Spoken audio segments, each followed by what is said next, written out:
The story is what God is doing in your life and what God wants to do in your life. You might not have a lot of ways to talk about what God is doing in your life, but everybody has a story to talk about what God wants to do in your life. And we're going to hear from somebody tonight named Mackenzie Lawrence. She's going to come up here right now. Yes, give her a hand. You're right to applaud, Mackenzie. Because you're going to want to hear this, you're going to want to give her your undivided attention. Thank you, Mackenzie, for being willing to do this. Thank you so much.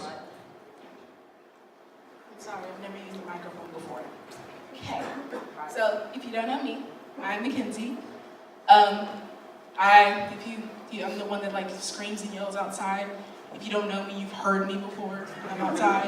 And I'm an HJ freshman. And this is my testimony. I was born in a Christian family.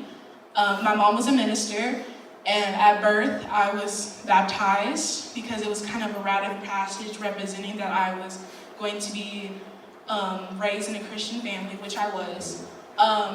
And yeah, life is good. I colored like every person in the Bible. I colored Mark, I colored Matthew, I colored Jesus, colored all that. And so I came here in second grade, and I feel like it was the best decision my parents could have ever made for me. I met incredible people that I will cherish forever. And yeah, so elementary was like spot on. It was perfect. It was good. So my 6th grade year came along, and it was very, very tough. I was bullied from like start to finish every day. I was bullied for my personality and me being outgoing and me being like outspoken and everything. I was bullied for that. And it was very tough, and nobody knew because I would have this mask on my face and this persona that I was perfectly okay. Like I would come here with a smile on my face and nobody would ever know. And I would go in my room and cry and scream up to God and be like, why did you make me like this? Why couldn't you have made me like a quiet person? Like some of my friends were, they were quiet, they didn't speak, and I was confused why he didn't make me like that. And so, I had that mentality. I hated myself and I was mad at God for what he had made me. And so I think it was like a month or so later, I went to Hot Hearts, and I felt like the preacher was talking right to me.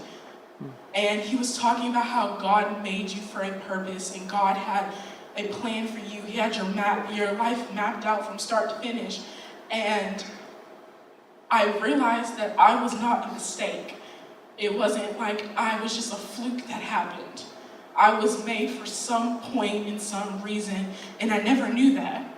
So that day, on January 24th, 2017, I got saved. And I'm not telling y'all my whole Christianity was perfect, because it was far from that. I like to call it a Christian roller coaster, because I had my highest points and I had my lowest points. And I would get mad at myself. I wouldn't understand why I was having these low points. And I was like, okay, Mackenzie, you just have to push through and just stay with God. That's what you're supposed to be doing. You have to do that. And that was my mentality. I was like, okay, you're with God. Okay, you're not perfect. You're not this, you're not that, but you have to stay with him. And don't get me wrong, the bullying did not stop. It didn't stop at all. But just to have God with me was kind of a boost. Like, okay, I don't care what these people say. I don't care what that person says. I just need to stay with God. God made me for a reason, and I need to keep that in mind this whole process through. And I feel like I was confused, because I was like, how can I show God through me? And it was actually one of Mr. Kevin's sermons that told me that one of the ways that I could show myself through me is just my personality. Just smiling at people, just talking to people that I don't know who they are, just waving at people through the car window right next to me. That could be showing Jesus to me, because that person might be having a terrible day. And I wouldn't know, but just me smiling at them could brighten up their day. Just me talking to a person at lunch could brighten up their day. And I don't know that, but that person would be like, dang, she just made me happy. And like, just thinking about that just makes me want to smile from ear to ear, just knowing that I could change someone's day just like that, just by smiling. And I feel like the devil just tries to knock me down and just be like, Mackenzie, you don't have to smile today. You don't have to do this.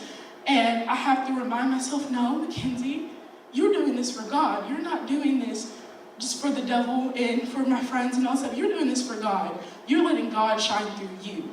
And I kept that mentality. I kept that reminding myself that when I would wake up and I was like, I don't want to go to school today. I don't want to do this math homework. I don't do nothing. I would have to remind myself, okay, someone else might not feel the same way as you, but you keep that smile on your face and you keep talking to that person and you talk to this person. You walk in the hallway with a smile on your face even though you don't want to go to math class. You want to keep that smile on your face. So, and I feel like the devil uses certain situations to drag me down. For instance, my grandfather has been recently diagnosed with dementia, and he's not doing perfect at all. Like, he's struggling. And I feel like the devil is using that situation to try to drag me down and try to keep that smile off of my face. But I know that I have to give it all to God and just let God know, okay, I'm giving it all to you. I'm going to keep this smile on my face. I'm going to keep on pushing through.